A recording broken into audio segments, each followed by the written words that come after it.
नमस्कार दोस्तों, number system की आज की वीडियो में आपका स्वागत है।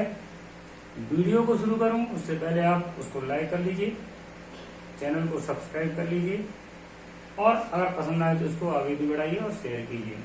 चलिए दोस्तों, पिछले टर्न में मैंने जो आपको प्रश्न बताए थे अति महत्वपूर्ण प्रश्न थे। प्रश्न को देखते ही उत्तर देने का था आपको। और आज भी जो मैं आपको प्रश्न बताने जा रहा हूं, अगर इस तरीके के प्रश्न आते हैं तो ये समझ लीजिए आपको फ्री का नंबर देने के लिए ही वो आए हैं। और अगर आप उनको देख लेते हैं तो आप फ्री का नंबर ले पाएंगे, नहीं तो वो नंबर फ्री में चला जाएगा। चलिए, ये प्रश्न अक्सर पूछे जाते हैं और ये प्रश्न बनते भी उन्हीं से हैं जो इन प्रश्नों को कम से कम एक बार देख कर जाए।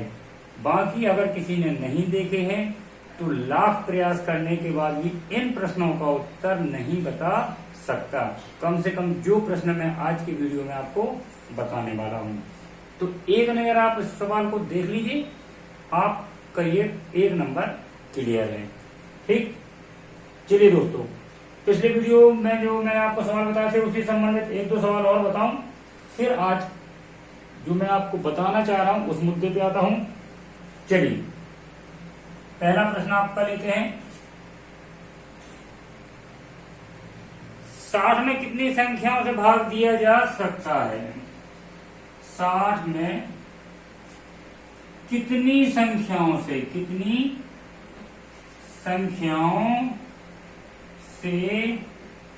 भाग दिया जा सकता है? देखिए दोस्तों, बहुत अच्छा प्रश्न है। इसे आप अगर अपना दिमाग लगा के करेंगे, अगर आपने इस तरीके का सवाल नहीं पढ़ा है, अगर आप वहां पे भाग देने को बैठ जाएंगे तो आपका बहुत ज्यादा टाइम बर्बाद हो जाएगा। इसे करने का तरीका क्या होता है वो और देख लिए। आपको कुछ नहीं करना है, 60 का आपको गुणनखंड कर देना है। क्या कर देना है? 60 में कितनी संख्याओं से भाग दिया जा सकता है? 60 में 1 से भाग दिया जा सकता है, 2 से दिया जा सकता है, 3 से दिया जा सकता है, 4 से दिया जा सकता है, 5 से दिया जा सकता है। आप कहां तक गिनते रहेंगे? अभी तो 60 तक है, आप गिन लेंगे। अगर कोई और बड़ी संख्या पूछ ली तो आप कहां तक गिनेंगे? तो आपको करना क्या होता है, इन सवालों में जो संख्या दी है उसका करिए आप गुणनखंड। 2 से आपने भाग दिया 30, 2 से 15, 3 से 5, 5 से 1। अब आप क्या करेंगे, जब आपने गुणनखंड कर लिए हैं तो आप क्या लिखेंगे? कर दीजिए 60 बराबर क्या हो जाएगा? 2 गुणे 2 गुणे 3 गुणे 5। इसको लिख सकते हैं आप 2 की घाते 2 गुणे 3 की घाते 1 गुणे 5 की घाते 1। देखिए दोस्तों, आपको इन सवालों में आप आंसर तक पहुंच गए हैं, बशर्ते एक चीज हल्की सी याद रखनी है। तो आपको इतना गुणा भाग बिल्कुल नहीं करना पड़ेगा कि कितनी संख्याओं से भाग दे सकते हैं या नहीं दे सकते हैं। तो देखिए दोस्तों, यहाँ पे पहुंचने के बाद आप ध्यान रखना है, आपको जो घातें दी गई हैं इनमें एक एक की वृद्धि करते जाना है। क्या ये आपका 2 दिया हुआ है घात में, इसमें आप 1 की वृद्धि कर दीजिए +1, ये हो गया 3। 1 में घात 1 दी गई है +1, घात बन जाएगी आपकी 2। इधर घात आपकी 1 दी गई है, आप इसमें +1 की वृद्धि कर दीजिए तो आपका कितना हो जाएगा? घात 2। अब इन घातों का कर दीजिए आप क्या? गुणा। 3 गुणे 2 गुणे 2 कितना हो जाएगा? 3 दूनी 6 दूनी 12।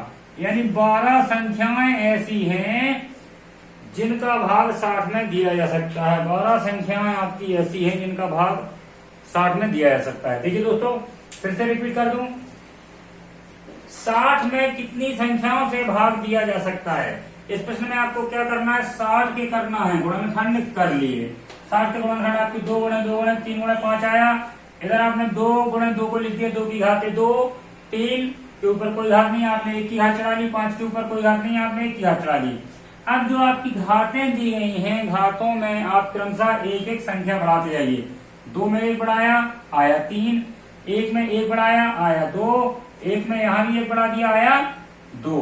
यानी घातों में क्रमशः एक एक अंक आपने बढ़ा दिया, उनका कर दिया आपने गुणा। 3 गुणे 2 गुणे 2 आपका 12 आया। यानी 12 संख्याएं ऐसी हैं जिनका 60 में भाग दिया जा सकता है। आप चाहे तो अपना समय बर्बाद करके इनको निकाल भी लीजिए। यदि आपके पास पर्याप्त समय है तो आप इनको निकालते रहिए।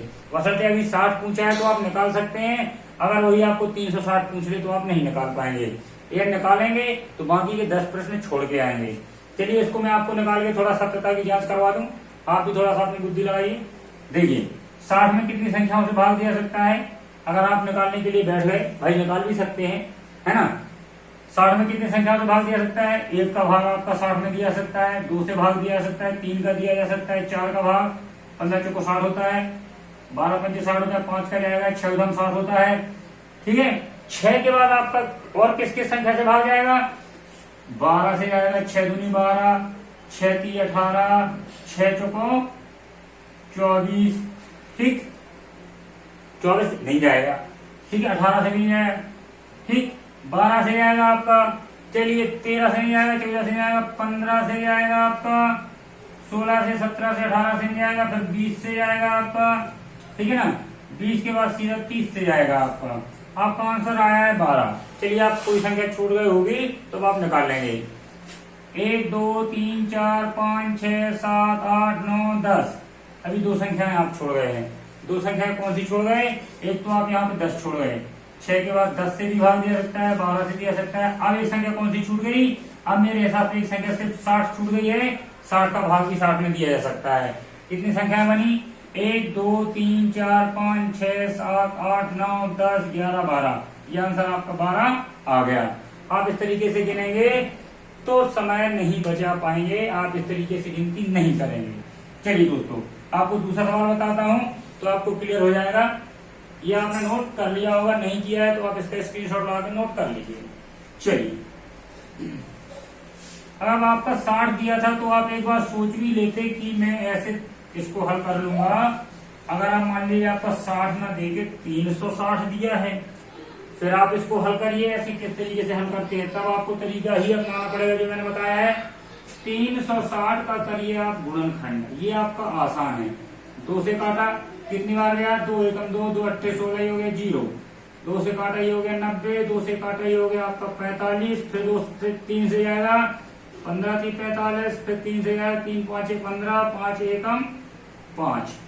अब आप इसको लिख लीजिए, 360 के गुणनखंड आपके पास आ गए हैं 2 गुणे 2 गुणे 2 गुणे 3 गुणे 3 गुणे 5। इसको आप क्या लिख सकते हैं, 2 की घाते 3, इसको लिख सकते हैं 3 की घाते 2, 5 की घाते 1। आपको क्या बताया था, आपको घातें जो आपको दी गई हैं उनमें क्रमशः 1 1 की वृद्धि कर लेनी है और आपस में गुणा कर देना। 3 में आपने 1 की वृद्धि करी, ये आपका 4 आया, 2 में आपने 1 की वृद्धि करी, 2 में आपने 1 जोड़ा, ये आपका 3 आया, 1 में आपने 1 जोड़ा तो आपका 2 आया, 4 3 और 2 का आप गुणा कर दिए, 4 3 12 दूनी 24, यही आपका आंसर है। यानी 24 संख्याएं ऐसी हैं जिनका 360 में भाग जा रहा है, जिसमें आपकी 1 भी शामिल होगी और 360 भी शामिल होगी, और बीच में 22 संख्याएं और ऐसी आएंगी जो 360 में भाग लगाएंगी। चलिए दोस्तों इस तरीके का प्रश्न आता है तो आपसे नहीं छूटेगा, आप करके आएंगे। चलिए और एक सवाल आपको बताना था, वो थोड़ा सा अलग वैरायटी से, उसको भी आप देख लीजिए। अगर उस तरीके का कोई सवाल आता है तो आप उसको करके आएंगे। चलिए बताता हूं, प्रश्न है आपका 15 के ऊपर 25 में अभाज्य गुणनखंडों की संख्या कितनी है। क्या सवाल है आपका, 15 की घाते 25 में, क्या 15 की घाते 25 में अभाज्य गुणनखंड, अभाज्य गुणनखंड, अभाज्य गुणनखंडों की संख्या है, यह संख्या आपको ज्ञात करनी है। इसके कितने अभाज्य गुणनखंड हैं। 15 के ऊपर आपकी कितने की घात चढ़ी है, आपको समझ में ना आ रहा हो तो मैं फिर से लिखे दे रहा हूं। 15 के ऊपर 25, 15 के ऊपर 25 में अभाज्य गुणनखंडों की संख्या कितनी है। देखिए दोस्तों, जो अभी पहले 2 सवाल बताए इनका एक पर्टिकुलर तरीका था, और जो मैं अब बताने वाला हूं इसका एक पर्टिकुलर तरीका है, जिसको आप देख लीजिए बहुत अच्छे से। वहां मैंने आपका जो संख्या दी गई थी उसका गुणनखंड किया था, ठीक। यहाँ आपकी जो संख्या दी हुई है उस पर घात चढ़ी हुई है, तो कोष्टक के अंदर की संख्या का मैं गुणनखंड करने वाला हूं। 15 का गुणनखंड आपने किया, कितना आया? 3 गुणे 5 आपका 15 होता है। ठीक, 3 5 15, यही आपके दो गुणनखंड बन रहे हैं 15 के, है ना। और अभाज्य गुणनखंड बन रहे हैं ये। 3 भी अभाज्य संख्या है, 5 भी आपकी अभाज्य संख्या है। इसके 15 के दो अभाज्य गुणनखंड आपके 3 और 5 ही बन रहे हैं। ठीक, कितने गुणनखंड बन रहे हैं? 2। एक ये हो गया और एक ये हो गया। 2 गुणनखंड आपके 15 के बन रहे हैं अभाज्य। अब देखिए दोस्तों, आपको करना क्या है? इनकी संख्या कितनी है? 2 है। 1 और 1 2, 2 गुणनखंड अभाज्य बन रहे हैं आपके 15 के। ये 2 का आपको गुणा कर देना है काहे में? 25 में। 25 में आपने 2 से गुणा कर दिया, आपका आंसर आया 50। ठीक, यही आपका आंसर है। 5 की घाते 25 में अभाज्य गुणनखंडों की संख्या कितनी है? 50 है। अब इस तरीके का आपका और दूसरा प्रश्न आता है तो आप उसको कर लेंगे, ऐसा हमें यकीन है। चलिए एक प्रश्न और लेता हूं, आपका क्लियर हो जाएगा। अगला प्रश्न आपका लेते हैं। 48 के ऊपर आपकी 20 की घात, क्या? 48 के ऊपर 20 की घात में आप निकालिए अभाज्य गुणनखंड की संख्या। अभाज्य गुणनखंड की संख्या, अभाज्य गुणनखंड की संख्या क्या है? देखिए अभाज्य गुणनखंड कितने बनेंगे इसमें? इसमें भी आपको कुछ नहीं करना है, वही करना है जो अभी इसके पहले किया है। तो इसमें आप क्या करेंगे? 48 के आप गुणनखंड कर लीजिए, 48 के आप अभाज्य गुणनखंड निकालेंगे। देखिए कितने बन रहे हैं आपके? 48 के आपने गुणनखंड किए, कितने आए? 48 के आपने गुणनखंड करे, 48 के गुणनखंड करेंगे, 2 से कटेगा 24, 2 से कटेगा कितना आया? 12, 2 से कटेगा 6, 2 से कटेगा 3 और ये 3 से कटेगा 1। गुणनखंडों की संख्या आपको यहाँ ज्ञात करनी थी। यहाँ आपने क्या निकाला था? 15 के कुल कितने गुणनखंड तैयार हो रहे हैं? 1 और 2, 1 और 2। तो जितने गुणनखंड बने थे उनका आपने घात में गुणा कर दिया था। यहाँ पे गुणनखंड कितने बन रहे हैं? 1 2 3 4 5। ठीक, 1 को आप नहीं गिनेंगे, 1 को आप गिनती में नहीं लेंगे। 1 2 3 4 5, 5 का गुणा सीधा 20 में कर दीजिए, 20 पंचे 100, यही आपका आंसर है। ठीक, यही आपका आंसर है। अभाज्य गुणनखंडों की संख्या आपकी 100 आ गई है। ठीक है ना, अभाज्य गुणनखंडों की संख्या आपकी 100 आ चुकी है। देखिए दोस्तों, इसी तरीके का एक और छोटा सा सवाल मैं आपको बता रहा हूं, इसे भी आप देख लीजिए। ठीक, अगर आपका सवाल इस तरीके का आता है, अभाज्य गुणनखंडों की संख्या ज्ञात कीजिए, थोड़ा सा ये और अच्छा सवाल है आपको, इसलिए आपको बता रहा हूं, नहीं तो बाकी आपसे इस तरीके के सवाल बन जाएंगे। मान लीजिए लिखा है आपका 6 की घाते 333 गुणे 7 की घाते 222 गुणे 8 की घाते 111। इसमें अभाज्य गुणनखंडों की संख्या ज्ञात करिए। तो देखिए दोस्तों, घातें चाहे जितनी बड़ी चढ़ी हो, गुणनखंड आपको मालूम है, आपको इसका करना है, इसका करना है, इसका करना है, और फिर क्या करना है वो आपको मालूम है। देखिए 6 का आपने गुणनखंड किया, कितनी बार गया? 3 दूनी 6। ये हो जाएगा आपका, यहाँ गुणनखंड की संख्या कितनी आएगी? 7 एकम 7। 1 को आप गिनती में नहीं लेते हैं, यहाँ आपका सिर्फ एक गुणनखंड आया है। 8 के आप गुणनखंड करेंगे, आपके कितने आएंगे? 8 के आएंगे आपके 2 गुणे 2 गुणे 2। देखिए गुणनखंडों की संख्या कितनी हुई? यहाँ आपकी 1 1, ये हो गया आपके कितने? 2 2 में आप गुणा कितने का कर देंगे? 333। प्लस प्लस क्यों किया मैंने यहाँ पे?